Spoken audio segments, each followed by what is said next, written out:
राधे राधे। प्रारब्ध क्लासेस में आपका स्वागत है।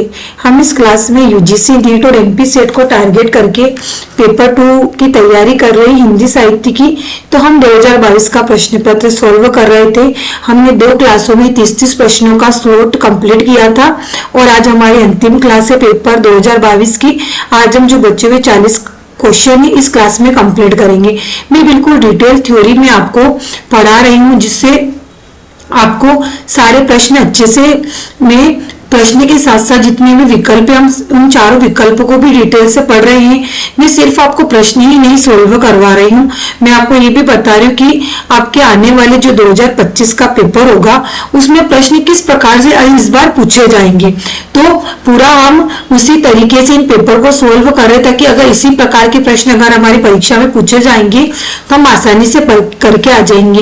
ये क्लास सिर्फ सेट के विद्यार्थियों के लिए ही महत्वपूर्ण नहीं है, नेट के विद्यार्थियों के लिए भी उतनी महत्वपूर्ण है जितनी सेट के विद्यार्थियों के लिए महत्वपूर्ण है, क्योंकि यूजीसी नेट और एमपी सेट दोनों का सिलेबस सेम है। जो विद्यार्थी नेट की तैयारी कर रहे हैं वो भी इस क्लास को ले, और क्योंकि वो आपको प्रश्न वहां पर देखने को मिलेंगे। और ये पुराने पेपर आपको कैसा सोल्व करना है ये भी मैंने बताया, कैसे आप लोगों को प्रश्नों को सोल्व करना है और हमें क्या सावधानी रखनी है प्रश्नों को करते समय, कैसे हम आते हुए प्रश्नों को भी जल्दबाजी में गलत करके आ जाते। तो अगर आप डिटेल से पेपर को हल करोगे मेरे साथ तो आप 75 नंबर आसानी से करके आ जाओगे। तो अब हम प्रश्न करना शुरू करते हैं। आज हमें कैसे भी करके 40 प्रश्न कंप्लीट करने हैं ना। हमने 30 प्रश्न बिल्कुल डिटेल से हल किए। तो जिन विद्यार्थियों ने आपको देखिए मैंने बिल्कुल एक एक प्रश्न आपको डिटेल से विश्लेषण करके बताया है। तो जिन विद्यार्थियों ने 2022 के पेपर की जो 2 क्लासें नहीं ली हो वो चैनल पर जाए, प्लेलिस्ट में उन्हें उसे क्लासें मिल जाएंगी ना। अब हम 111वें नंबर से पेपर करना शुरू करेंगे। देखिए एंजल नंबर से हमारे आज के प्रश्न की शुरुआत हो रही है। तो बताए कि किन किन विद्यार्थियों को एंजल नंबर दिखाई देते हैं। एंजल नंबर वो नंबर होते हैं जो समान अंक होते हैं, जैसे 1 1 1 1 2 2 2 2 या 5 5 5, यानी समान नंबर की अगर आपको श्रृंखला कहीं दिखाई देती है तो एंजल नंबर होते हैं। ईश्वर हमें संकेत दे रहा है कि हम जो भी कर रहे हैं सही कर रहे हैं और हमें उसी दिशा में आगे बढ़ना चाहिए। जैसे हम पेपर हल कर रहे हैं तो बिल्कुल सही निर्णय है हमारा पेपर हल करने का, तो ईश्वर संकेत दे रहा है कि आप सही कर रहे हैं। तो बताएं कि किन किन विद्यार्थियों को एंजल नंबर दिखाई देते हैं। आज हमारा प्रश्न है, हमने 60 प्रश्न कंप्लीट किए, यानी कि 6 इकाई हमने कंप्लीट कर ली। इकाई हमारी 7 के और इसी इकाई से आपके 10 प्रश्न पूछे जाएंगे और ये इकाई हमारी कहानी वाली यूनिट अभी शुरू हो रही है। तो हम कहानी वाली यूनिट के अब 10 प्रश्न करेंगे। तो आप ध्यान से क्लास को देखिए। हमारी आज का पहला प्रश्न है कि दुलाई वाली कहानी के पात्र वंशीधर कहाँ का रहने वाला था। तो मैंने आपको क्या बताया कि जितनी भी आपकी टेक्स्ट रचनाएं हैं उनमें किसी शहर का किसी गांव का जिक्र आया है, तो आपको याद करना है। डायरेक्ट पूछा गया है कि दुलाई वाली कहानी में जो पात्र है वंशीधर ये कहाँ का रहने वाला है, बनारस का, झांसी का, भोपाल का। तो जिस विद्यार्थी ने कहानी पढ़ी होगी वो आसानी से इस प्रश्न को कर देगा। तो पहले आपको ऑप्शन को हटाना है। हमें पता है झांसी शहर का इस कहानी में जिक्र नहीं आया है, नहीं भोपाल का आया है, उसमें बनारस और इलाहाबाद दोनों शहरों का जिक्र है। तो बताइए अब कि वंशीधर कहाँ का रहने वाला है, बनारस का रहने वाला है या इलाहाबाद का रहने वाला है। तो हमें पता है कि बनारस तो वंशीधर का क्या होता है, ससुराल होता है। ससुराल क्या होता है, बनारस होता है। और वंशीधर कहाँ का, इलाहाबाद का रहने वाला है। इसमें बनारस से लेकर इलाहाबाद तक की रेल यात्रा का वर्णन होता है और कहानी की शुरुआत बनारस के दसास में घाट से कहानी की शुरुआत होती है। आप पढ़िए, बहुत अच्छी कहानी है। अब बताए कि दुलाई वाली कहानी के लेखक कौन है। तो हम जो भी प्रश्न पढ़ रहे हैं उस प्रश्न को हम डिटेल से पढ़ रहेगा। प्रश्न पूछा जाएगा अगले आपकी परीक्षा में तो यही से पूछा जाएगा। तुम्हें पता होना चाहिए कि आपकी कहानी लगी हुई दुलाई वाली, तो इस कहानी के लेखक कौन है। तो कौन है इसके लेखक, राजेंद्र बाला घोष। राजेंद्र बाला घोष दुलाई वाली कहानी के लेखक है। किस पत्रिका में यह कहानी प्रकाशित हुई थी, तो सरस्वती पत्रिका में यह कहानी सरस्वती पत्रिका में प्रकाशित हुई थी। समय क्या है इसके प्रकाशन का, तो धुलाई वाली कहानी का प्रकाशन वर्ष 1907। तो मैं अब हमारे पेपर कंप्लीट हो गए हैं, तो मैं अब आपकी कहानी वाली इकाई की क्लास लेकर आ रही हूँ, जिसमें आपकी जितनी भी कहानियां लगी हुई हैं सारी क्रम से, कहानियों के लेखक, कहानियों के पात्र और कौन सी कहानी किस पत्रिका में प्रकाशित हुई, इसके मैं जल्दी आपके क्लास लेकर आने वाली हूँ। तो आप चैनल पर नए हो तो चैनल को सब्सक्राइब करें ताकि आपकी तैयारी अच्छी हो जाए। अब हमारा अगला प्रश्न है, हिंदी की चर्चित कहानी राही का लेखक कौन है। तब मैंने क्या बोला कि आपको जितनी भी टेक्स्ट रचनाएं लगी हुई है इनके लेखक याद करने, डायरेक्ट प्रश्न पूछा गया है। अब आपको पता होना चाहिए कि आपकी राही कहानी लगी हुई है। अब आपको इसका लेखक पता होगा तो आप आसानी से प्रश्न को कर लोगे। आप खुद देखिए 2022 में कितने आसान प्रश्न, डायरेक्ट प्रश्न पूछे गए थे। तो राही कहानी के लेखक कौन है, हमें पता है कि राही कहानी किसने लिखी है, सुभद्रा कुमारी चौहान द्वारा राही कहानी लिखी गई है। इसका प्रकाशन वर्ष क्या है, 1947 में कहानी प्रकाशित हुई थी और यह हंस पत्रिका में कहानी को प्रकाशित किया गया था, है ना। तो किसकी कहानी है, सुभद्रा कुमारी चौहान की कहानी है, 1947 में प्रकाशित हुई थी और हंस पत्रिका में इसे संपादक प्रकाशित किया गया था। अगला है, बुद्धगुप्त कौन सी कहानी का पात्र है। तो आप खुद देख लीजिए कि कहानी, प्रकाशन वर्ष, लेखक और पात्र से 5 प्रश्न पूछे जाते हैं, लगभग 5 से 6 प्रश्न जो मैं आपकी अब क्लास लेके आऊंगी कहानी वाली यूनिट की, आपको ये सारे प्रश्न उस कहानी से मिल जाएंगे। तो बुद्धगुप्त कौन सी कहानी का पात्र है, तो जिस विद्यार्थी ने कहानी पढ़ी होगी वो आसानी से इस प्रश्न को कर लेगा कि जो बुद्धगुप्त है यह आकाशदीप कहानी का पात्र है। किसका पात्र है, आकाशदीप कहानी का पात्र है। अब आपको पता होना चाहिए कि आकाशदीप कहानी जो आपके लगी हुई है पाठ्यक्रम में, इसके लेखक कौन है, इसके लेखक है जयशंकर प्रसाद। अब आप कैसे याद करोगे इसके लेखक को, कि अब आप दीप जलाएंगे, आकाश में दीप जले तो प्रसाद बटी, है ना, आकाश में दीप जले तो प्रसाद बटी, तो जयशंकर प्रसाद आकाशदीप कहानी के लेखक है। प्रकाशन वर्ष क्या है इसका, 1928 का प्रकाशन वर्ष। अब आपके पिता परिंदे और कोशिका गढ़वाल, ये कहानियां भी आपके पाठ्यक्रम में लगी हुई हैं। तो हम डिटेल से इस पेपर को कर रहे हैं, तो हमें पता होना चाहिए कि पिता कहानी के लेखक कौन है। तो पिता क्या होते हैं, ज्ञान देते हैं। क्या करते हैं पिताजी, हमें ज्ञान देते हैं, तो ज्ञान से ज्ञान रंजन, है ना, कौन है, पिता कहानी के लेखक ज्ञान रंजन है। प्रकाशन वर्ष क्या है इसका, 1965 पिता कहानी का प्रकाशन वर्ष। ऐसे ट्रिक से मैं आपको सारी कहानियों के लेखक याद करवा दूंगी। अब परिंदे कहानी के लेखक कौन है, परिंदे निर्मल होते हैं, हमें पंछियों की रक्षा करनी, पंछी का पर्यायवाची परिंदे भी होता है, पक्षियों को परिंदे भी कहा जाता है। तो परिंदे बहुत निर्बल होते हैं, विचारले नादान प्राणी होते हैं। तो निर्मल से निर्मल वर्मा, तो परिंदे कहानी के लेखक कौन है, निर्मल वर्मा, है ना। परिंदे निर्मल होते हैं तो निर्मल से निर्मल वर्मा परिंदे कहानी के लेखक है। वो प्रकाशन वर्ष क्या है, 1957। कोशिका गढ़वाल, तो कोशिका गढ़वाल किसकी कहानी है, शेखर जोशी की। किसकी है, शेखर जोशी की कहानी क्या है, कोशिका गढ़वाल। बहुत अच्छी कहानियां पढ़े, कहानी पढ़ना तो ऐसे सभी को अच्छा लगता है। हमारी दादी नानी हमें कहानियां सुनाती थी, हमें ना कहानी सुनना, ये चाचा चौधरी आता था, ये सब कहानियां बताते थे ना, तो हमें कहानी सुनना अच्छा लगता है। तो आपके पाठ्यक्रम में जितनी भी कहानियां लगी हुई वो शिक्षापद कहानियां पढ़िए, आपको उनसे बहुत सारी शिक्षा मिलेगी। अगला प्रश्न है, खुदा के लिए दरवाजा खोलो, मेरे साथ में औरत जाते, गाड़ी निकल जाएगी, तो कौन सी कहानी, गाड़ी निकल जाएगी। तो जो ये कथन है ये किस कहानी का संवाद है, पूछा गया है कि जो कहानी, ये संवाद है ये किस कहानी का। तो आप जितनी भी कहानियां पढ़ोगे महत्वपूर्ण संवाद आपको याद होनी चाहिए। वैसे तो आप कहानी पढ़ोगे तो आपको संवाद ऑटोमेटिक याद हो जाएंगे, क्योंकि कहानी बहुत अच्छी तरीके से हम सुनते हैं, समझते और पढ़ते हैं। तो ये जो संवाद है किस कहानी का है, अमृतसर आ गया कहानी का यह संवाद है। किसका है, अमृतसर आ गया कहानी का संवाद है। अब अमृतसर आ गया कहानी आपके पाठ्यक्रम में लगी हुई है, तो आपके इसके लेखक का नाम पता होना चाहिए। तो किसका है, अमृतसर आ गया, इसके लेखक है भीष्म साहनी। कौन है, भीष्म साहनी अमृतसर आ गया कहानी के लेखक के। इसका प्रकाशन वर्ष 1971 या कहीं कहीं 1973 भी आपको देखने को मिलेगा। अब गैंग्रीन या इसका अन्य नाम क्या है, रोज कहानी है।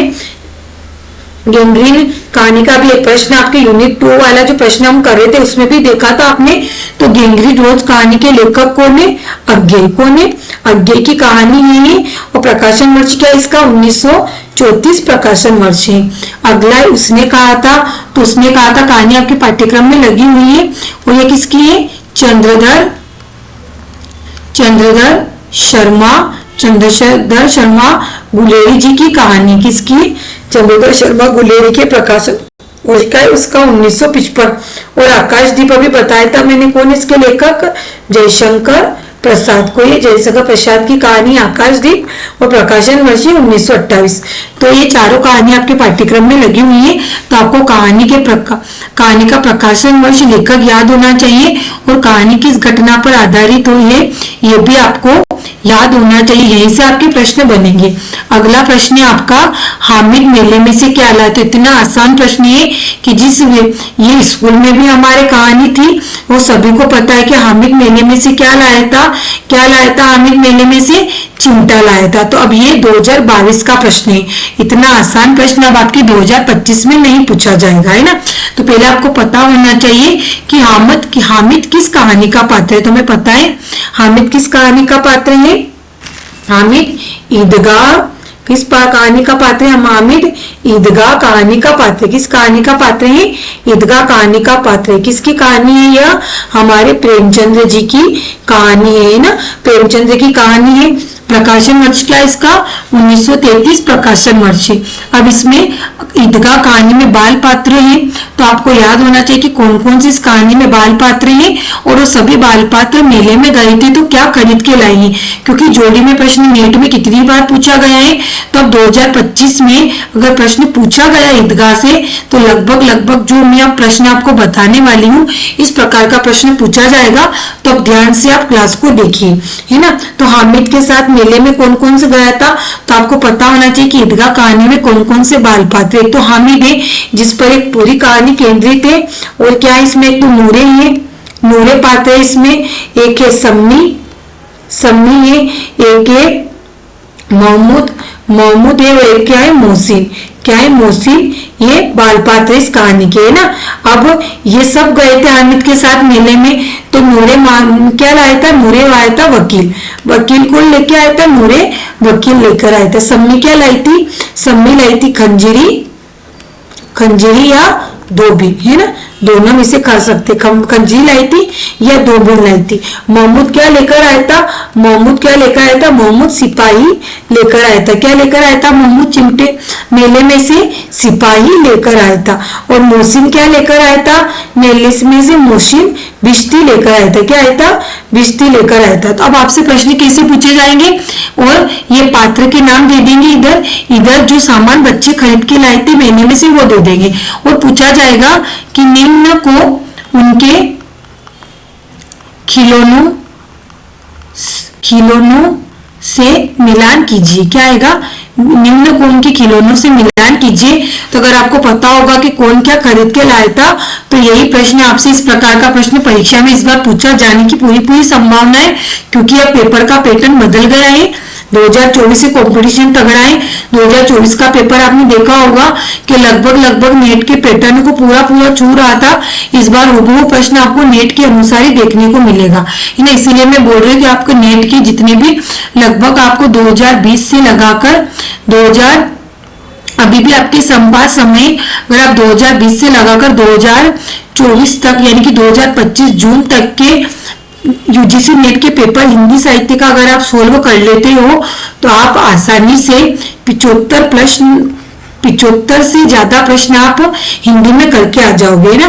तो अब हामिद ईदगाह कहानी का पात्र है, प्रेमचंद कहानी के लेखक है। 1934-33 में कहानी प्रकाशित हुई थी और ये सब कहानी के क्या है? बाल पात्र है जो ये सब कहानी खरीद कर लाए थे ना। और ये सब मेले में गए थे ईद के समय जो मेला लगता है उसमें।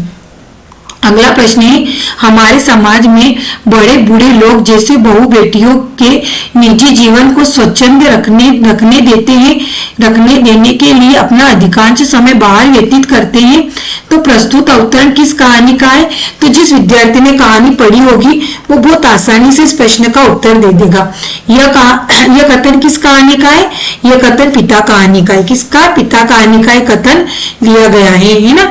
अब पिता कहानी के लेखक के अभी मैंने आपको ट्रिक से याद करवाया था कि ज्ञान कौन देते? पिताजी हमें ज्ञान देते हैं। तो ज्ञान रंजन पिता कहानी के लेखक क्या है? ज्ञान रंजन है। कौन है? ज्ञान रंजन है। और प्रकाशन वर्ष उसका 1965। अब तीसरी कसम, उसने कहा था और चीफ की दावत थी, तीनों कहानियां पे आपके पाठ्यक्रम में लगी हुई हैं। तो तीसरी कसम किसकी रचना है? तीसरी कसम फणीश्वरनाथ रेणु की रचना है। प्रकाशन वर्ष 1958। क्या है? 1958। उसने कहा था कहानी आपके पाठ्यक्रम में लगी हुई है। प्रकाशन वर्ष क्या है इसका? 1915। और चंद्रधर शर्मा गुलेरी जी की यह कहानी आपके पाठ्यक्रम में लगी हुई है। अगली है चिप की दावत, किसकी कहानी है? भीष्म साहनी। किसकी है? भीष्म साहनी की कहानी है। और प्रकाशन वर्ष क्या है इसका? 1965। और ये सारी कहानी आपके पाठ्यक्रम में लगी है। इन सभी के लेखक और प्रकाशन वर्ष मैंने बता दिया है। तो आपके पाठ्यक्रम में जितनी भी कहानियां लगी हैं उनके नाम आपको याद होने चाहिए, प्रकाशन वर्ष याद होनी चाहिए और उनके लेखक याद होने चाहिए। सबसे बेसिक होता है जो भी विद्यार्थी नेट सेट की तैयारी करता है, और वो भी क्रम से। 1917 में 1927 आपका 117वां प्रश्न है, सजनवा बेड़ी हो गई हमारी सजनवा। फणीश्वरनाथ रेणु की कौन सी कहानी का गीत है? तो अब आपको पता होना चाहिए कि फणीश्वरनाथ रेणु की कौन सी कहानी आपके पाठ्यक्रम में लगी गई है। पंचललाट आपके पाठ्यक्रम में नहीं लगी हुई है। पंचलाइट। कपड़ागर आपके पाठ्यक्रम में नहीं लगी हुई है। कस्बे की लड़की आपके पाठ्यक्रम में नहीं लगी हुई है। आपके पाठ्यक्रम में लगी है तीसरी कसम अर्थात मारे गई गुलफाम। तो कितना आसान प्रश्न था। अगर आपको ये पता होता कि कहानी आपके पाठ्यक्रम में लगी हुई है, इसके लेखक फणीश्वरनाथ रेणु है, तो आप आसानी से इस प्रश्न का उत्तर दे देते कि यह तीसरी कसम कहानी का गीत है। सजनवा बेड़ी हो गई हमारे, तो फणीश्वरनाथ रेणु की कहानी है तीसरी कसम। प्रकाशन वर्ष इसका 1958। क्या है? 1958। और लेखक क्या है इसके? फणीश्वरनाथ रेणु इस कहानी के लेखक है ना। अब हमारा अगला प्रश्न है, हमें 40 प्रश्न जल्दी से जल्दी कंप्लीट करनी है ताकि हम पेपर पूरा हो जाए। अगला प्रश्न है, तेरी कुड़माई हो गई प्रस्तुत कथन किस कहानी का संवाद है? तो आपको कहानी ध्यान से पढ़नी है और जितने भी महत्वपूर्ण संवाद आपको लगे वो आपको याद करने हैं। तो तेरी कुड़माई हो गई प्रस्तुत कथन किस कहानी का है? तो कथन कहानी है। कफन कहानी आपके पाठ्यक्रम में नहीं लगी हुई है, इसका कथन नहीं है। परमात्मा का कुत्ता आपके पाठ्यक्रम में नहीं लगी हुई है। अपना अपना भाग्य और उसने कहा था, ये दोनों कहानी आपके पाठ्यक्रम में लगी हुई है। और तेरी कुड़माई हो गई, कथन किसका है? उसने कहा था कहानी का है। किसका है? उसने कहा था कहानी का है। अब उसने कहा था कहानी के लेखक कौन है? अभी मैंने बताया था आपको क्या है? चंद्रधर शर्मा गुलेरी। कौन है? चंद्रधर शर्मा गुलेरी इसके लेखक है। प्रकाशन वर्ष है 1915 है ना। अपना अपना भाग्य के लेखक कौन है? जैनेन्द्र। किसकी? जैनेन्द्र की यह रचना है। कफन कहानी किसकी? सभी को पता है, प्रेमचंद्र की कहानी है। यह देशभक्ति पूर्ण कफन कहानी। और परमात्मा का कुत्ता है किसका है? यह मोहन राकेश की रचना है ना। मोहन राकेश की कहानी है। तो हमने चारों ऑप्शन अच्छे से डिटेल से पढ़ लेकर प्रश्न पूछे जाएगा, तो इसके आसपास से आपका प्रश्न पूछा जाएगा। अगला है, कोई बीमारी बाप का इलाज नहीं करती है प्रस्तुत कथन कौन सी कहानी का है? तो ये कथन है, ये किस कहानी का है? बताइए। इस कहानी कोई बीमारी बाप का इलाज नहीं करती है, ये किस कहानी का कथन है? ये इंस्पेक्टर मतादीन चांद पर कहानी का कथन है ना। बहुत अच्छी व्यंग्यात्मक कहानियां पढ़िए, आपको बहुत मजा आएगा। इसमें बिल्कुल सरकारी दफ्तर पर, सरकारी पुलिस विभाग पर कटाक्ष से व्यंग किया गया है। तो इंस्पेक्टर मतादीन चांद पर यह किसकी रचना है? हरिशंकर परसाई जी की कहानी है। और प्रकाशन वर्ष क्या है? 1970 आपकी लगी हुई है कहानी। गैंग्रीन रोज ये भी आपकी लगी हुई है, यह अज्ञे की है। तो आपको याद होना चाहिए कि आपके पाठ्यक्रम में कौन कौन कौन सी रचनाएं लगी हुई हैं। अगला है कथाकार निर्मल वर्मा का जन्म क्या हुआ था। अब आपके जितने भी लेखक आपके पाठ्यक्रम में लगे हुए उनके जन्म तो आपको याद होना ही चाहिए। जन्म, उनकी रचनाएं, यहीं से प्रश्न पूछा जाता है। तो डायरेक्ट पूछा गया कि निर्मल वर्मा का जन्म कब हुआ था। तो निर्मल वर्मा का जन्म कब हुआ था? सन 1929 को इनका जन्म हुआ था।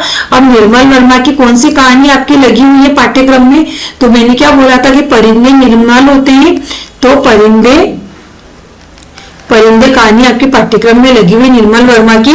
प्रकाशन वर्ष 1957 या 1960 इसका प्रकाशन वर्ष है। और यह कहानी हंस पत्रिका में प्रकाशित हुई थी। किस पत्रिका में हुई थी? हंस पत्रिका में प्रकाशन हुई थी। अब हमारी कहानी वाली यूनिट के 10 प्रश्न कंप्लीट हो गए हैं। अब हमारे नाटक वाली यूनिट प्रारंभ होती है। नाटक वाली यूनिट प्रारंभ होती है और ये इकाई हमारी 8वीं इकाई है और हमारा 121वां प्रश्न चल रहा है ना। तो हमारी नाटक वाली यूनिट अब प्रारंभ होती है ना। अब जिन विद्यार्थियों ने पुरानी क्लासें नहीं करी हो पेपर 2022 की, वो चैनल पर जाकर पुरानी क्लासें करें ताकि आपकी तैयारी अच्छी हो सके।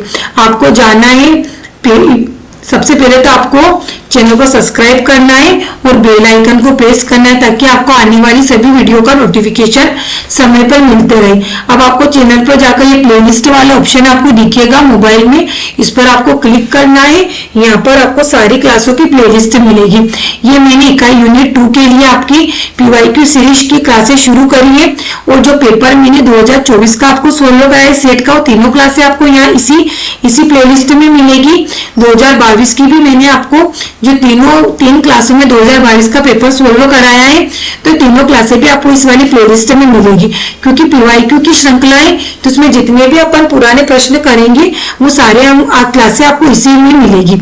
और जो मैंने उपन्यास के पात्र वाली आपकी क्लासें ली थी और नाटक वाले पात्रों की क्लासें ली थी, ये क्लासें आपको इस वाली प्लेलिस्ट में मिलेगी। हिंदी भाषा एवं हिंदी साहित्य UGC नेट MP सेट, आपको ये क्लासें इस वाली प्लेलिस्ट में मिलेगी। और मैं पेपर 1 आपको बहुत अच्छे से डिटेल में टॉपिक वाइज पढ़ा रही हूँ। बिल्कुल हमारी 5 यूनिट कंप्लीट हो गई है, तो आपको ये पूरी सब क्लासें इस वाली प्लेलिस्ट में मिलेगी। UGC net MP set paper 1 है ना। और जो विद्यार्थी, मैं चाहती हूँ कि आप MP सेट और UGC नेट क्वालिफाई कर मध्य प्रदेश में असिस्टेंट प्रोफेसर की तैयारी करें, क्योंकि मैं खुद असिस्टेंट प्रोफेसर की तैयारी कर रही हूँ। तो आप मेरे साथ तैयारी करें ताकि आपकी तैयारी अच्छी हो सके, है ना। तो जो विद्यार्थी सीरियस है पेपर को लेकर और वो चाहता है कि उसका सिलेक्शन नेट और सेट क्वालिफाई हो जाए, तो आपको सीरियस होकर ये 6 क्लासें लेनी होगी। अगर आप ये 6 क्लासें लेते हो तो आप लगभग 50% पेपर में अच्छा स्कोर कर आ जाओगे अन्य विद्यार्थियों की तुलना में, है ना। क्योंकि मैंने यहाँ सिर्फ पेपर ही आपको हल नहीं करवाया है, बिल्कुल चारों ऑप्शन को डिटेल में मैंने हल करवाया है। ये भी बताया कि अब 2025 में आपके किस हिसाब से प्रश्न पूछे जाएंगे, है ना। तो आपको क्लास ध्यान से देखनी है, पेपर पेन लेके बैठना है। आप मैंने बोला था कि आपके जो 30 प्रश्न हमने किए, आपके कितने प्रश्न आते हैं आप कमेंट बॉक्स में मुझे नहीं बताते हो, नहीं आप वीडियो को लाइक करते हो, नहीं चैनल को सब्सक्राइब करते हो। तो आपको मैं आपकी इतनी मेहनत करूँ तो आपसे सिर्फ मैं एक ही बात मांगती हूँ कि आप अच्छे से क्लास को देखिए, नोट्स बनाइए, जो आपको महत्वपूर्ण पॉइंट लगे उनको नोट कर लीजिए और आपके कितने नंबर आते हैं मुझे कमेंट बॉक्स में बताएं और वीडियो को लाइक करें। अब हमारा अगला प्रश्न है, हमारे सिर्फ 30 प्रश्न और बचे हैं। राम के नाम से दोनों नयन बीनू सूरदास भजे कवि कुलराय। तो जिस विद्यार्थी ने नाटक पढ़ा होगा, ये नाटक की बहुत प्रसिद्ध पंक्ति है। ये किस नाटक के अंश, ये गीत किस नाटक का लिया गया है?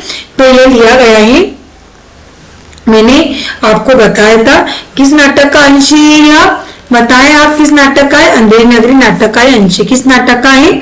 अंधेरी नगरी नाटक का यह गीत लिया गया है। अब मैंने आपको सभी नाटक के लेखक याद करवाए हैं, ट्रिक से प्रकाशन वर्ष याद करवाए, पात्र याद करवाए हैं। तो मैंने आपको बता दिया है कि नाटक और उपन्यास मैंने करवा दिए। अब मैं अगली क्लास में आपको कहानी, सारी कहानियां क्रम से, उनके पात्र, उनके प्रकाशन वर्ष आपको करवाने वाली हूँ। तो आप इसलिए चैनल को सब्सक्राइब करें ताकि मैं जितनी भी आपके लिए वीडियो लेकर आऊं सबका नोटिफिकेशन आपको मिले। तो राम के नाम के दोनों नयन बिनु, ये अंधायुग अंधेर नगरी नाटक का गीत है। अब अंधेर नगरी नाटक के लेखक कौन है, कैसे याद करवाया था मैंने, भारत अंधा हो गया, तो अंधेर नगरी नाटक किसका है, भारत से भरतेंदु हरिश्चंद्र का नाटक है, प्रकाशन वर्ष 1881। अब अंधायुग नाटक किसका है, तो धर्म अंधा होता है, मैंने ट्रिक से याद करवाया था आपको कि धर्म अंधा होता है, क्या बताया था, क्लास चल रही, मेरे कॉल करती हूँ ना 150। तो अंधायुग नाटक है ना, अंधायुग किसका है, तो धर्म अंधा होता है, तो क्या है, धर्मवीर, क्या है, धर्मवीर भारती, क्या है, धर्मवीर भारती लेखक है।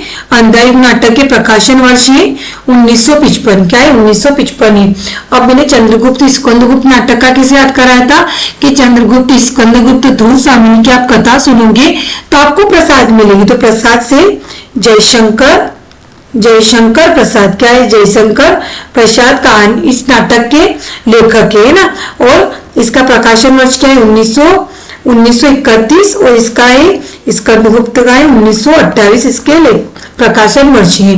तो आपको सभी नाटक के मैंने लेखक आपको ट्रिक से याद करवाए, तो आप जाकर देखिए आपको याद हो जाएंगे ना, क्योंकि बहुत सारे लेखक है, आप कितने लेखक कितनी रचना याद करोगे, जितना हो सके हम ट्रिक से कैसे भी करके याद करने की कोशिश करेंगे।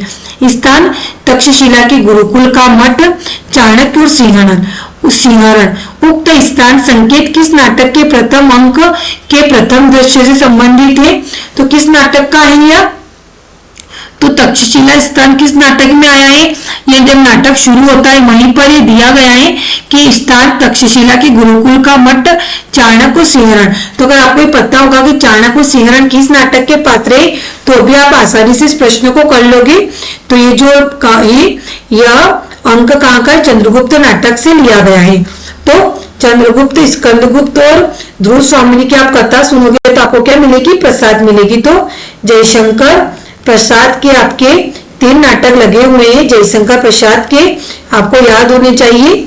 अब मैंने इसके प्रकाशन वर्ष याद करवा दिए हैं। तो चंद्रगुप्त नाटक का प्रकाशन वर्ष क्या है, 1931। अब आपको मैंने ये भी बताया है उस क्लास में कि कौन से नाटक में कितने अंक हैं। तो चंद्रगुप्त नाटक के कितने अंक का है, चंद्रगुप्त नाटक 4 अंक का है। इसमें कितने दृश्य हैं, इसमें 44 दृश्य है, तथा कितने गीत है, इसमें 13 गीत है। कितने, 13 गीत है। आप मेरी क्लास जाकर देखिए, मैंने वहां पर आपको बिल्कुल बताया कि स्कंदगुप्त नाटक में कितने अंक है, ध्रुव स्वामी नाटक में कितने अंक है, चंद्रगुप्त नाटक में सभी नाटक के अंक बताए हैं। यहाँ से भी आपके प्रश्न पूछे जाते हैं। अगला प्रश्न है, ध्रुव स्वामी नाटक का पात्र नहीं है। तो जिसने मेरी क्लास ली होगी आसानी से इस प्रश्न को कर देगा कि कौन सा पात्र ध्रुव स्वामी नाटक का नहीं है। मंदाकिनी, कोमा, खिंगिल के देवसेना। तुम्हें पता है कि देवसेना किस नाटक का पात्र है, किस नाटक की पात्र है, यह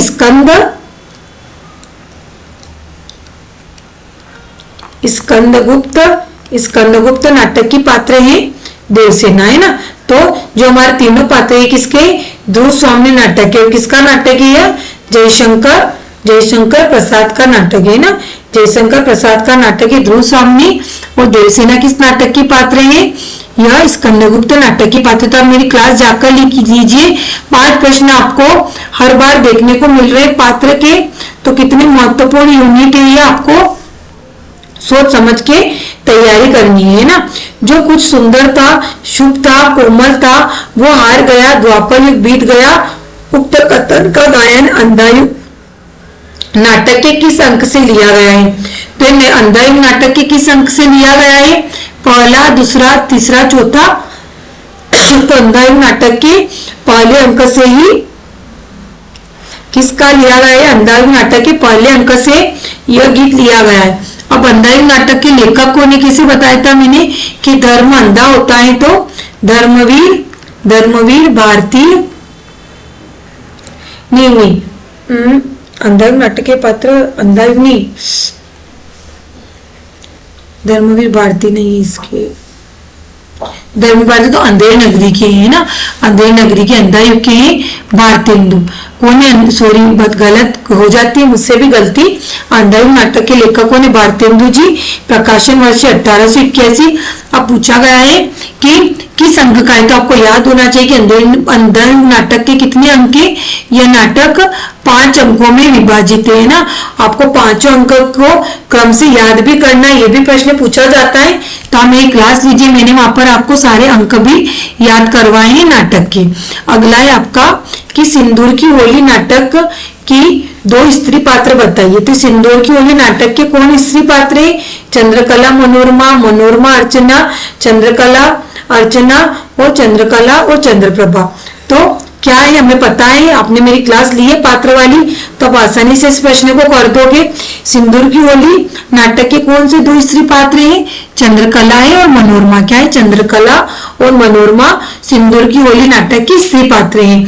अब सिंदूर की होली नाटक के लेखक कौन थे, मैंने क्या बताया था, किसे याद करवाया था, लक्ष्मी जी और नारायण भगवान को होली खेलना पसंद है सिंदूर से। तो सिंदूर की होली नाटक के लेखक कौन है, लक्ष्मी नारायण लाल। क्या है, लक्ष्मी नारायण लाल। प्रकाशन वर्ष क्या है, 1934 इसका प्रकाशन वर्ष है। क्या, 1934 इसका प्रकाशन वर्ष है। अब अगला है विलोम। क्या है, एक असफल कालिदास और कालिदास क्या है, एक सफल विलोम। बहुत महत्वपूर्ण यह कथन है, नेट में भी कई बार पूछा गया है। और जितने भी प्रश्न हम कर रहे हैं ये सारे प्रश्न नेट में पूछे गए हैं। आप कुछ पुराने प्रश्न पत्र नेट के उठाकर देख लीजिए। तो विलोम क्या है, एक असफल कालिदास और कालिदास क्या, एक सफल विलोम। तो ये आषाढ़ के एक दिन नाटक मेरा सबसे फेवरेट नाटक जो है हमारे पाठ्यक्रम में लगा हुआ है। मुझे आषाढ़ का एक दिन नाटक बहुत अच्छा लगता है। आप खुद पढ़िए, आपको खुद को बहुत अच्छा लगेगा। तो ये किसका है, तो किसका है, ये खुद विलोम ने ही कहा है। विलोम ने ही कहा था जब कालिदास आता है बहुत सालों बाद तो मल्लिका से मिलने के लिए, तब कहता है कि विलोम क्या है, एक असफल कालिदास और कालिदास क्या है, एक सफल विलोम। तो आषाढ़ का एक दिन नाटक के लेखक कौन है आषाढ़ के एक दिन के, मोहन राकेश। मैंने कैसे याद करा था कि मोहन और राकेश दोनों एक दिन घूमने आए थे मेरे घर। तो एक दिन से आषाढ़ का एक दिन मोहन राकेश। प्रकाशन वर्ष है 1958। क्या इसका प्रकाशन वर्ष, 1958 इसका प्रकाशन वर्ष है। अब हमारा अगला प्रश्न है,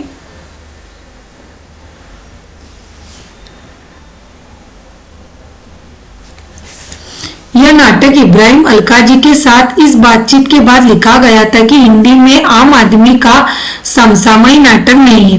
उक्त गद्यार संबंधित नाटक है। तो ये जो बात कही गई है किस नाटक के बारे में कही गई है, तो हमें पता है कि ये जो बात कही गई है यह बकरी नाटक के बारे में कही है। जो बकरी नाटक की भूमिका पढ़ते हैं वहां पर ये संवाद हमें देखने को मिलता है। और बकरी नाटक के मैंने किसे याद करवाया था कि बकरी पर दया कीजिए। तो दया से सर्वेश्वर दयाल सक्सेना। दया से क्या है, दयाल, तो सर्वेश्वर दयाल सक्सेना हमारे बकरी नाटक के लेखक है। प्रकाशन वर्ष क्या है, 1969 बकरी नाटक का प्रकाशन वर्ष है। अब आगरा बाजार आपका नाटक लगा हुआ है, आधे अधूरे लगा हुआ है, और एक और द्रोणाचार्य नाटक भी आपके पाठ्यक्रम में लगा हुआ है। आधे अधूरे का लेखक किसे, आगरा बाजार का लेखक का नाम किसे याद कराया था कि बाजार में मैं तन के चला, बाजार में तन के की चलिए। जो तन से क्या है, हबीब, क्या है, हबीब तनवीर। क्या है, हबीब तनवीर आगरा बाजार नाटक के लेखक के हबीब तनवीर। क्या है,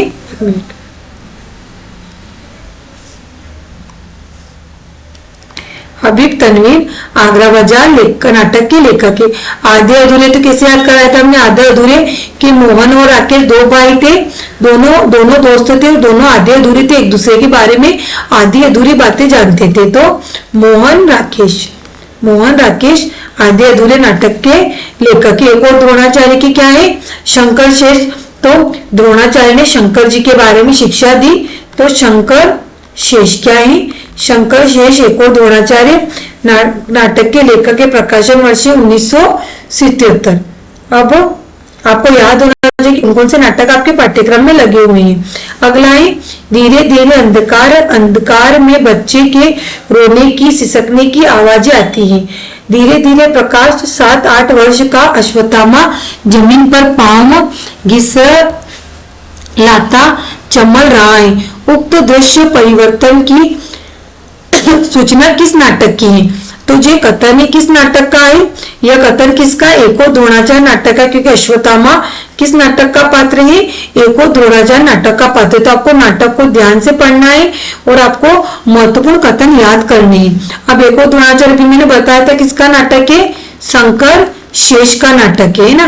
किसका है? शंकर शेष का नाटक है। अंधायुग नाटक किसका है? मैंने क्या बताया था? धर्म है, धर्म होता है मां अंधेरा होता है ना, तो धर्म अंधा होता है, तो धर्मवीर भारती के लेखक है, अंधायुग के है ना। और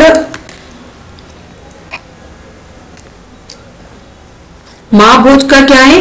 तो भोज में भंडारा होता है। क्या भोज में भंडारा होता है? तो महाभोज के है मनु भंडारी। क्या है? मनु भंडारी है ना। और भारत दुर्दशा के क्या है? भारतेंदु। कौन है? भारतेंदु भारत दुर्दशा के लेखक है। एक मिनट।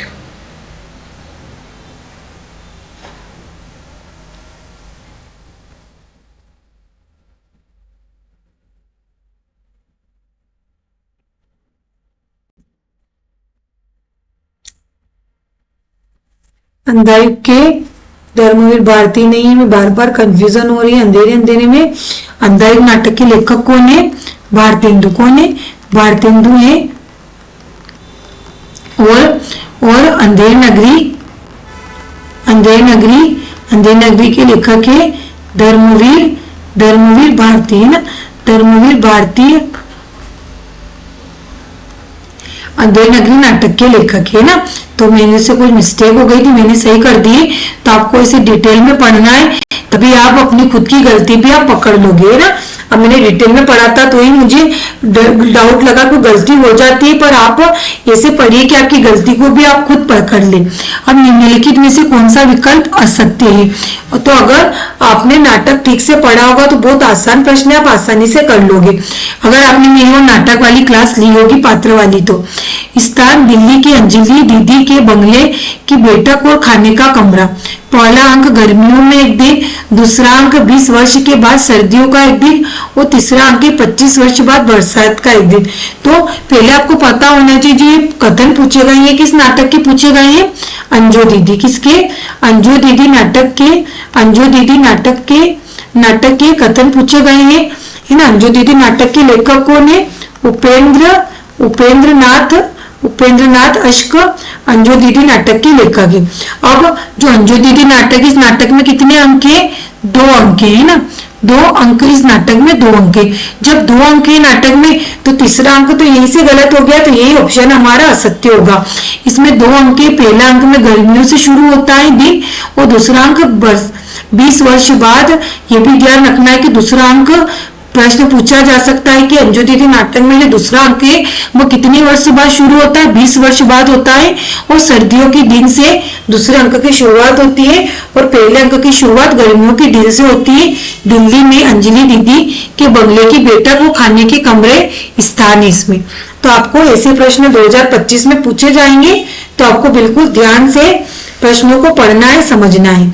अब अगला है, आज सरोहा में घटी छोटी घटना भी इसी सीट के साथ जोड़कर देखी परखी जा रही है। वरना और दिन होता तो क्या तो बिसु और क्या बिसु की मौत। तो अब आपको ये पता होगा कि बिसु किस कहानी का पात्र, किस नाटक का पात्र है, तो भी आप इस आसानी से इस प्रश्न का जवाब देते कि सूत्रधार का उक्त कथन, ये सूत्रधार द्वारा कहा गया है, उक्त कथन किस नाटक से लिया गया है। तो आपको पता होगा कि बिसु किस नाटक का पात्र है, तो भी आप इस आसानी से इस प्रश्नों को कर लेते। तो ये कथन किस नाटक का है? यह कथन महाभोज नाटक से लिया गया है। कौन है इसके लेखक? भोजन किसमें होता है? भंडारे में। तो महाभोज यानी कि भंडारा, तो मनु भंडारी। कौन है? मनु भंडारी द्वारा लिखा गया नाटक है और प्रकाशन वर्ष के इसका 1982 है ना। तो अगर आप इसे ध्यान से पढ़ोगे, बकरे नाटक के कौन है? सर्वसदया सक्सेना है ना। सिंदूर की होली कौन खेलता है? लक्ष्मी नारायण लाल कहते हैं, है ना। मैंने टिक से याद करवाया कि बकरी पर दया कीजिए, सर्वसदया सक्सेना। लक्ष्मी और भगवान नारायण होली खेलते हैं सिंदूर से, तो लक्ष्मी नारायण लाल। एक और द्रोणाचार्य, शंकर शेष। तो ये सब नाटक के पात्र में आपको याद करवा चुकी हूँ। नाटक वाली यूनिट कंप्लीट हो गई है, अब निबंध वाली यूनिट शुरू हो गई है। 10 प्रश्न आपके निबंध से पूछे गए थे। हमारा 31वां प्रश्न है। अब हम प्रश्न करते, सिर्फ 20 प्रश्न हमारे बच्चे हैं। तो संस्कृति और सौंदर्य निबंध के लेखक कौन है? तो आप देखिए कि संस्कृति और सौंदर्य निबंध के लेखक कौन है? यह निबंध नामवर सिंह द्वारा लिखा गया था। किसने लिखा था संस्कृति और सौंदर्य निबंध? नामवर सिंह ने। अगर आपको पता है होता है कि आपको है ना, जितने भी आपके पाठ्यक्रम में निबंध लगे हुए हैं, अगर आपको निबंध पता है कि कौन सा निबंध लगा हुआ है, उसके लेखक कौन है, तो आप आसानी से इस प्रश्नों को करोगे, क्योंकि डायरेक्ट प्रश्न पूछा गया। कितने आसान प्रश्न 2022 की परीक्षा में पूछे गए थे, है ना। तो आप खुद देखिए कि कितने आसान स्तर था 2022 में। तो आपको आपके कौन कौन से जितने भी निबंध आपके पाठ्यक्रम में लगे हुए हैं, निबंध की भी मैं क्लास लेकर आऊंगी बिल्कुल क्रम से, और आपको सभी नाटक के लेखक ठीक से याद करवा दूंगी। तो संस्कृति और सौंदर्य निबंध के लेखकों ने नामवर सिंह और प्रकाशन वर्ष क्या है? 1882 में निबंध को प्रकाशित किया गया था। कब किया गया था? 1882 को। अब हमारी निबंध वाली यूनिट का अगला प्रश्न है, मैं इनकी आशा, आकांक्षा, उत्साह, साहस, उद्यमता आदि से वैसे ही अनुप्रमाणित और आविष्ट रहूंगा जैसे चुंबकीय आकर्षण क्षेत्र में पकड़कर साधारण लोहा भी चुंबक बन जाता है।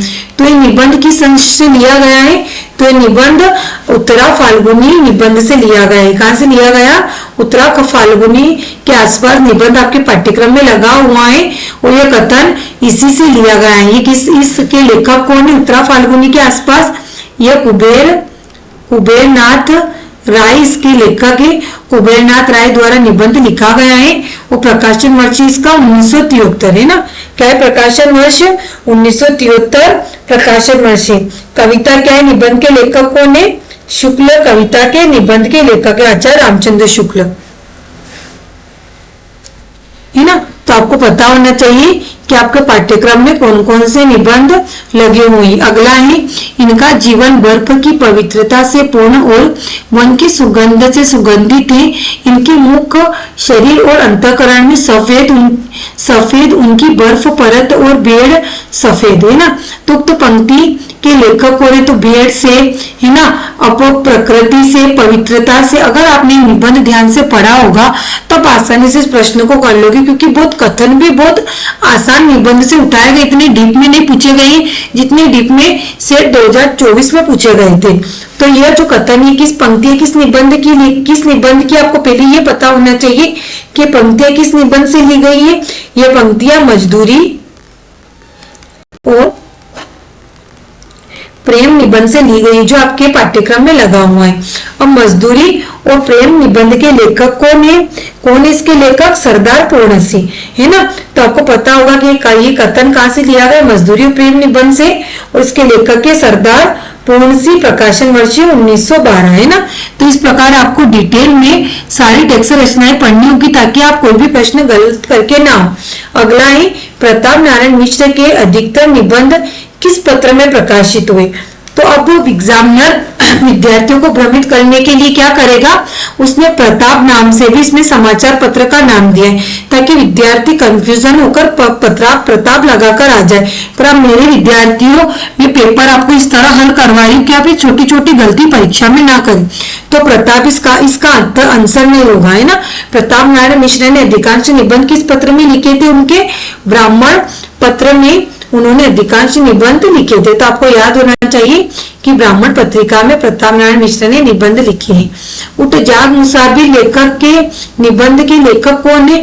इसलिए मैं आपको बोल रही हूँ कि जितने भी आपके पाठ्यक्रम में निबंध या रचनाएं लगी हुई है उनके लेखक आपको याद होने चाहिए, प्रकाशन वर्ष भी याद होने चाहिए। तो डायरेक्ट प्रश्न पूछा गया है आपके पाठ्यक्रम में लगा हुआ है निबंध उठ जाग मुसाफिर। तो लेखक के कौन है? इसके लेखक विवेकी राय। कौन है? विवेकी राय। मुसाफिर विवेक से चलिए, उठिए मुसाफिर, तो उठ जाग मुसाफिर विवेकी राय का निबंध है, प्रकाशन वर्ष 2012 है ना। अब अगला है हमारा आचार्य रामचंद्र शुक्ल के निबंधों की विशेषता क्या है? तो क्या है इनकी निबंधों की विशेषता? बाल और मनोविकार संबंधित निबंध है, आलोचना का सैद्धांतिक और व्यवहारिक निबंध। तो हमें पता है शुक्ल एक प्रसिद्ध आलोचक है और ये दोनों उनके निबंध की विशेषता है। तो सही उत्तर आएगा सी, इसका आएगा ए और बी दोनों सत्य है। रामचंद्र शुक्ल का कौन सा निबंध आपके पाठ्यक्रम में लगा हुआ है? कविता क्या है? क्या लगा हुआ है? कविता क्या है निबंध आपके पाठ्यक्रम में शुक्ल का लगा हुआ है, जिसका प्रकाशन वर्ष क्या है? 1909 इसका प्रकाशन वर्ष है। अगला प्रश्न है व्यापक मानववादी दृष्टि और गंभीर सांस्कृतिक निष्ठा उनके निबंध की प्रमुख विशेषता थी। तो व्यापक मानववादी दृष्टि और गंभीर संस्कृति की निष्ठा किसके निबंध की विशेषता है? किसके निबंध की? अजय प्रसाद द्विवेदी के निबंध की विशेषता है। अब अजय प्रसाद द्विवेदी का कौन सा निबंध आपके पाठ्यक्रम में लगा हुआ है? तो हमें पता है कि नाखून क्यों बढ़ते हैं, नाखून क्यों बढ़ते हैं, ये निबंध हमारे पाठ्यक्रम में लगा हुआ है और इसके लेखक क्या है? आचार्य प्रसाद द्विवेदी। इसके लेखक के प्रकाशन वर्ष क्या है? 1951 इसका प्रकाशन वर्ष है। तो जितने भी आपके लेखक आपके पाठ्यक्रम में लगे हुए हैं उनकी रचनाएं भी आपको याद करनी है। अब अगला प्रश्न है विद्यानिवास मिश्र द्वारा लिखित निबंध। तो विद्यानिवास मिश्र का कौन सा निबंध आपके पाठ्यक्रम में लगा हुआ है? आप देखिए वही इस प्रश्न का आंसर होगा। तो मजदूरी और प्रेम, उठ जाग मुसाफिर, संस्कृति और सौंदर्य, मेरे राम का मुकुट बिक गया। तो मैंने अभी आपको बताया था कि मुसाफिर को विवेक से उठाइए, तो विद्यानिवास विवेकी राय इसका है। विद्यानिवास मिश्र के किस निबंध के लेखक है? मेरे राम का मुकुट बिक गया, जो आपके पाठ्यक्रम में निबंध लगा हुआ है इसके लेखक है विद्यानिवास मिश्र। प्रकाशन वर्ष इसका 1974 प्रकाशन वर्ष है ना। अगला प्रश्न है अमेरिकन, अंग्रेज, फ्रांसीसी आदि तुर्की सब सरपट दौड़ते जाते हैं, सबके जी में यही है कि पाला हमें पहले छू ले। यह किस निबंध का अंश है? तो निबंध है ये किस अंक ये जो कथन है किस निबंध से लिया गया है? तो जब आपने निबंध को डिटेल से पढ़ा होगा तो बहुत आसान प्रश्न है। भारत वर्षोन्नति कैसे हो सकती है, यहीं से लिया गया है। और सेट 2025 में भारत वर्षोन्नति कैसे होती है वहां पे भी उसमें प्रश्न पूछा गया था। बिल्कुल कथन दिए गए थे, नहीं दिल्ली दर्पण के कथन दिए गए थे उसमें कि कौन सा कथन दिल्ली दर्पण का नहीं है। तो हमें पता होना चाहिए कि भारत वर्षोन्नति निबंध हमारे पाठ्यक्रम में लगा हुआ है, वो जो कथन है इसी निबंध का लिया गया है।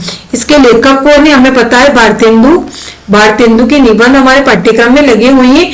और भारत वर्षोन्नति हो सकती है निबंध के लेखक है भारतेंदु हरिश्चंद्र और 1884 का प्रकाशन वर्ष है। दिल्ली दर्पण के भी लेखक कौन है? भारतेंदु है, ये भी हमारे पाठ्यक्रम में लगा हुआ है। शिव शंभू के चिट्ठे हमारे पाठ्यक्रम में लगा हुआ है। लेखक इसके बाल मुकुंद गुप्त इसके लेखक है। उठ जाग मुसाफिर के कौन है इसके? विवेकी राय इस निबंध के लेखक है। तो सारे निबंध आपके पाठ्यक्रम में लगे हुए हैं, आपको इन सबके लेखक के नाम याद होने चाहिए। अगला है हमारा शिव शंभू के चिट्ठे किससे संबंधित है? तो जो शिव शंभू के चिट्ठे निबंध लिखा गया था ये किसके संबंध में लिखा गया था? हमें पता है कि जितने भी चिट्ठे लिखे गए थे लॉर्ड कर्जन के बारे में इसमें लिखे गए थे। अब शिव शंभू के चिट्ठे हमारे निबंध लगा हुआ है तो हमें उसके लेखक का नाम पता होना चाहिए। क्या है शिव शंभू के चिट्ठे निबंध के लेखक? बाल मुकुंद गुप्त द्वारा यह निबंध आपके पाठ्यक्रम में लगा हुआ है। प्रकाशन वर्ष क्या है इसका? 1905 इसका प्रकाशन वर्ष है। क्या है? 1905। अब हमारी अंतिम यूनिट चलेगी। 9 यूनिट कंप्लीट हो गई है। अब हमारे 10 प्रश्न बचे हैं अंतिम, और हमारी इकाई 10 शुरू हो गई है। अन्य गद्य विधाएं, अन्य गद्य विधाएं जिसमें रेखा चित्र, जीवनी, उपन्यास, संस्मरण, व्यंग्य सभी रचनाएं आपकी इस कहानी में लगी हुई है। अन्य गद्य विधाएं वाली में यहाँ से आपके 10 प्रश्न पूछे जाएंगे। तो अब हमारे अंतिम 10 प्रश्न बचे हैं। तो मैंने आपको 2024 सेट का पेपर जो मैंने खुद दिया था वो, जिसमें मैंने 202 नंबर हासिल करे थे, और 2022 का सेट का पेपर आपको सोल्व करवा दिया है। अगर आपने दोनों मेरी 3 क्लास इसके 3 क्लासेस इसकी, यानी कि अगर आप ये 6 क्लासें पूरी कर लेते हो तो आप कहीं ना कहीं अन्य विद्यार्थियों से कंपटीशन में बहुत आगे निकल जाओगे। मैंने सिर्फ आपको यहाँ पेपर ही हल नहीं करवा, ऐसा नहीं कि मैंने सिर्फ पेपर पढ़ा दिया, आपको प्रश्न पढ़ा दिया कि विद्यानिवास मिश्र के निबंध, विद्यानिवास मिश्र का लिखित निबंध है मेरे राम का मुकुट बिक गया, फिर अगला प्रश्न शुरू कर दिया। नहीं, मैंने बिल्कुल प्रश्न आपको अच्छे से पढ़ाया है, समझाया है, ये भी बताया कि कौन सा प्रश्न किस यूनिट से पूछा गया, ये भी बताया है किस यूनिट से कितने प्रश्न पूछे गए हैं, और हर प्रश्न को मैंने बिल्कुल डिटेल से समझाया है आपको, और ये भी बताया कि अब 2025 में आपको किस प्रकार से प्रश्न पूछे जाएंगे, क्योंकि प्रश्न का लेवल बढ़ेगा, कंपटीशन बढ़ गया है, तो किस प्रकार से इन्हीं प्रश्नों को 2025 में आपको घुमा फिरा के पूछा जाएगा, है ना। तो आप मेरी ये क्लासेस देखिए। अगर आप चाहते हैं मेरी तरह नेट टू सेट क्वालिफाई करना, तो नेट के विद्यार्थियों को भी ये क्लासेस लेनी है, उनके लिए भी ये क्लास उतनी ही महत्वपूर्ण है जितने सेट के विद्यार्थियों के लिए है। अब अगला प्रश्न हम शुरू करते हैं। अंतिम 10 प्रश्न और बचे हैं, जल्दी जल्दी हम खत्म करते हैं। लेखक के अनुसार माटी की मूर्तें क्या है? तो क्या है माटी की मूर्ति? जिंदगी है, मृत्यु है, गरीबी है, घृणा है। तो माटी की मूर्तें क्या है? जिंदगी है। अब माटी की मूर्ति आपके विधा लगी हुई है, ये क्या है? रेखा चित्र है। पहले आपको पता होगा माटी की मूर्ति क्या है, रेखा चित्र विधा की रचना है। प्रकाशन वर्ष क्या? 1946। और लेखक क्या है इसके माटी की मूर्तियों के? रामवृक्ष बेनीपुरी। रामवृक्ष बेनीपुरी माटी की मूर्ति रचना के लेखक है ना। तो आपको पता होना चाहिए कि क्या है, रेखा चित्र भी पूछा जा सकता है कि माटी की मूर्ति किस विधा की रचना है? रेखा चित्र विधा की रचना है। जब तक इंसान अंधेरी रात न देखे तब तक रोशनी की वक़्त उसे कैसे मालूम होगी। यह अंश किस रचना से लिया गया है? तो आपको पता होगा बहुत प्रसिद्ध रचना है, बहुत प्रसिद्ध लेखक है। कौन है प्रसिद्ध रचना? यह प्रेमचंद की जीवनी, प्रेमचंद घर में की रचना से लिया गया है। तो प्रेमचंद घर में आपकी लगी हुई रचना है, ये क्या है? जीवनी है। किसकी जीवनी है? यह मुंशी प्रेमचंद जी की जीवनी है। किसके द्वारा लिखी गई है यह जीवनी? यह जीवनी उनकी पत्नी शिवरानी देवी द्वारा लिखी गई थी। प्रकाशन वर्ष क्या? 1944। नेट में डायरेक्ट पूछा गया था कि प्रेमचंद शिवरानी देवी जी द्वारा लिखी गई जीवनी प्रेमचंद घर में का प्रकाशन वर्ष क्या है? 1944। तो आपको पता होना चाहिए कि आपकी लगी हुई रचना है प्रेमचंद घर में किसकी है? प्रेमचंद की जीवनी है और उनकी पत्नी शिवरानी देवी द्वारा लिखी गई है ना। क्या बोलूं, क्या याद करूं कि इनका है? यह बच्चन जी की आत्मकथा है। माटी की मूर्ति रामवृक्ष बेनीपुरी द्वारा लिखा गया क्या है? संस्मरण है। आवारा मसीहा विष्णु प्रभाकर द्वारा लिखा गया है। तो सभी रचनाएं आपके पाठ्यक्रम में लगी हुई। अगला है आपुद्री किसकी आत्मकथा है? तो पहले आपको पता होना चाहिए आपुद्री किस विधा की रचना है? यह आत्मकथा विधा की रचना है। ये एक बोल्ड आत्मकथा है। क्या है यह? बोल्ड आत्मकथा है। बोल्ड आत्मकथा एक जिद्दी लड़की नाम से आत्मकथा लिखी गई है। एक जिद्दी लड़की की आत्मकथा है। यह किसकी आत्मकथा है? यह रमणिका गुप्ता द्वारा लिखी गई आत्मकथा है, रमणिका गुप्ता की। और प्रकाशन वर्ष क्या है इसका? 2015 है ना। पढ़िए इस आत्मकथा को, एक बोल्ड आत्मकथा जिसमें रमणिका गुप्ता ने अपने पूरे जीवन को खोलकर पाठक के सामने रखा है। अगला है बोलाराम का जीव पेंशन के लिए रिश्वत के तौर पर बड़े अफसर को क्या रख दिया था? तो बोलाराम के जीव में पेंशन के लिए रिश्वत के तौर पर बड़े अफसर को क्या रखा गया था? तो आपने जब पढ़ा होगा एक व्यंग्य विधा है बोलाराम का जीव, ये किसकी, किसने लिखी है? यह हरिशंकर परसाई की रचना है बोलाराम का जीव। और आपको पता होगा जब बोलाराम मर जाता है उसका जीव जब नीचे धरती पर ही रह जाता है तो नारद जी इस बोलाराम के जीव को लेने आते हैं। तो नारद जी के पास क्या रहती है, वीणा रहती है। सभी को पता होगा कि वीणा रहती है नारद जी के पास। तो जब नारद जी दफ्तर में जाते हैं तो अफसर उससे बोलते हैं कि रिश्वत दीजिए, तो बोलते हैं रिश्वत तो मेरे पास देने के लिए कुछ नहीं है। तब बड़ा अधिकारी उस दिन बोलता है कि आपके पास वीणा है, तब रिश्वत के तौर पर वीणा रख दीजिए, मेरी बेटी इससे संगीत सीखेगी, है ना। ये कहा गया पढ़िए, बहुत अच्छी व्यंग्यात्मक कथा है जिसमें सरकारी दफ्तर के काम शासन व्यवस्था पर व्यंग किया गया है। बोलाराम का जीव, जामुन का पेड़, ये भी एक व्यंग्य विधा है आपकी, इसमें हास्य व्यंग विधा है। जामुन का पेड़, ये किसकी रचना है, किसने लिखी है जामुन का पेड़, तो यह कृष्ण चंदन द्वारा लिखी गई रचना है जामुन का पेड़, है ना। किसके द्वारा लिखी गई है, कृष्ण चंदन द्वारा लिखी गई है।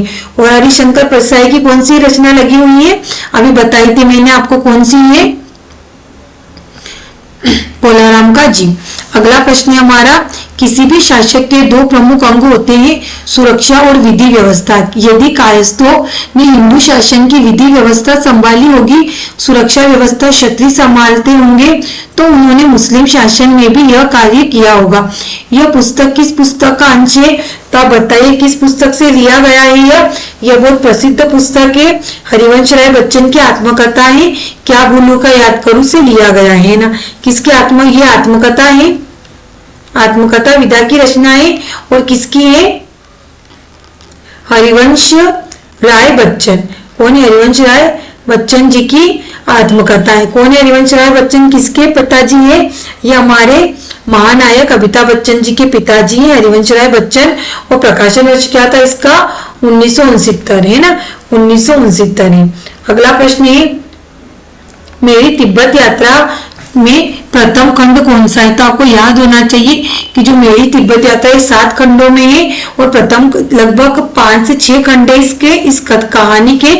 तो जो प्रथम खंड में पता है कहां से शुरू होता है, लासा से उत्तर की ओर, फिर साक्य की ओर, फिर चार की ओर, फिर नेपाल की ओर, फिर ओणम की ओर। इस प्रकार इसमें खंडों में यह यात्रा वृत्तांत विभाजित है। तो ये किसकी रचना है, यह राहुल सांस्कृत्यायन की रचना है। प्रकाशन वर्ष है 1937, इसका प्रकाशन वर्ष है। मेरी तिब्बत यात्रा है ना, आपके पाठ्यक्रम में लगी हुई है मेरी तिब्बत यात्रा। अंतिम हमारे 3 प्रश्न और बचे हैं। तो संस्कृति के 4 अध्याय के लेखक कौन है, आपको पता होगा संस्कृति के 4 अध्याय आपके पाठ्यक्रम में निबंध लगा हुआ है, संस्कृति के 4 अध्याय। तो इसके लेखक कौन, इसके लेखक क्या है, रामधारी सिंह दिनकर। प्रकाशन वर्ष 1956, क्या है प्रकाशन वर्ष 1956 है।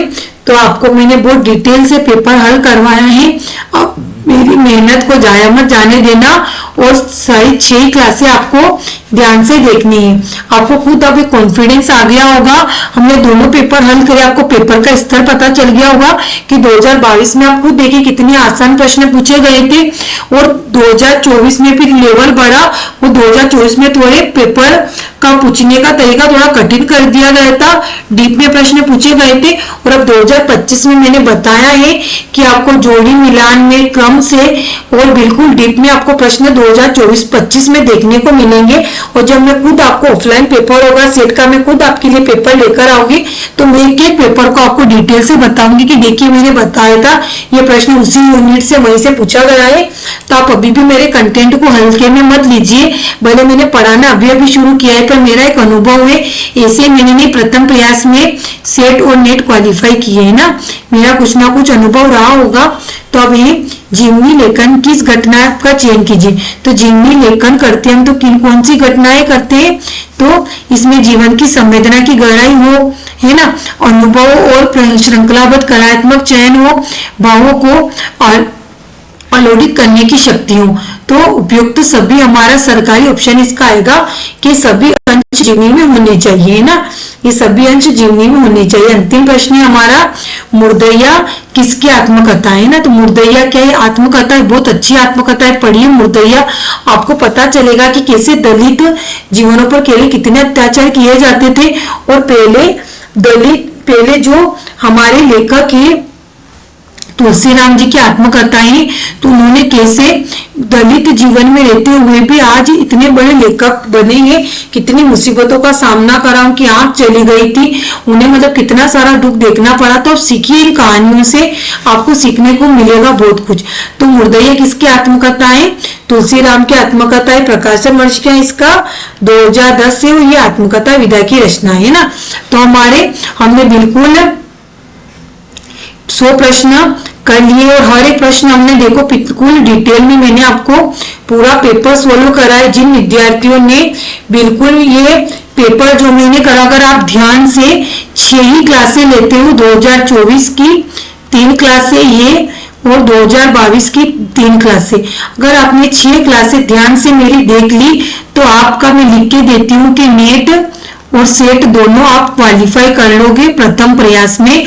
और आप हिंदी साहित्य में 100 नंबर यानी कि आप आसानी से 75 से 80 प्रश्न सही कर आओगे। अगर आपने ये दोनों पेपर अगर मैंने जैसे हल करवाए, अगर आपने हल कर लिए और जैसे मैंने बताया, अगर आपने उसी रणनीति से तैयारी करी हिंदी साहित्य की, तो आपको दुनिया की कोई ताकत नहीं रोक सकती नेट और सेट क्वालिफाई करने से। मैंने मेरे तरीका बताया आपको, कैसे मैंने तैयारी करी, कैसे मैंने एक एक प्रश्न को 2022 का बिल्कुल विश्लेषण करके पढ़ा था, तभी मेरे इतने अच्छे नंबर आए हैं, है ना। बहुत ऐसे ही नहीं, मैं मध्य प्रदेश के 6% विद्यार्थियों में और पूरे भारत के 6% विद्यार्थियों में शामिल हुई। कुछ ना कुछ तो मैंने कुछ अलग किया होगा उन विद्यार्थियों से जो हर साल हर 6 महीने में नेट की एग्जाम देते। मैंने सोचा कि मुझे कुछ भी करके प्रथम प्रयास में एग्जाम क्वालिफाई करनी है, तो मैंने बिल्कुल सटीक, बिल्कुल कम मटेरियल, बिल्कुल सही डायरेक्शन में तैयारी करी थी और परिणाम आपके सामने है, आज मैं आपको पढ़ा रही हूँ। तो आप मेरी कही अनुसार अगर आप तैयारी करोगे तो आप भी बहुत अच्छे स्कोर करके नेट और सेट क्वालिफाई कर लोगे। तो अब हमने तीनों 2022 का और 2024 का पेपर हल कर लिया है। आपको क्लास कैसी लगी आप मुझे कमेंट करें। अब आप मुझे बताएं कि आज हमने 40 प्रश्न करे, तो 40 में से आपके कितने नंबर आते हैं। तो टोटल 100 प्रश्न मिलाकर अगर आपको यही प्रश्न करने को दिया जाए तो आपके 100 में से कितने नंबर आते हैं, क्योंकि बहुत आसान प्रश्न था। 2022 का आपको खुद को पता चला होगा कि आप कितने गहरे पानी में हो। अगर आप 2022 के पेपर में भी 100 में से अगर 60 से भी कम प्रश्न हल कर पाते हो तो आपकी तैयारी बहुत कमजोर है, आपको अभी बहुत कुछ पढ़ने की जरूरत है।